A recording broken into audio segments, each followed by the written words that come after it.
ada 3 kepintaran yang gue udah identify. Dan gue pengen 3 ini kalau orang nonton semuanya pasti naik. Dan itu nggak berlebihan ya? Nggak berlebihan menurut gue, karena dari cara kita berpikir aja beda gitu. Asik. Kita nanti dibilang radikal gitu.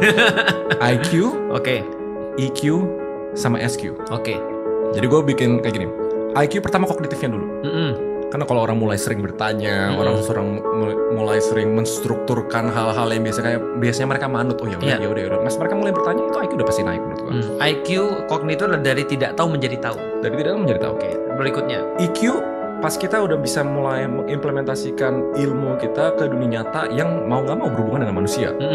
Emotional management, relationship, communication dan lain-lain itu udah pasti namanya peradaban. Kemarin tuh ada satu statement yang beban peradaban. Teman-teman gue yang nonton podcast kita ngerasa paling relate di sana, tapi yang intelligence-nya tinggi.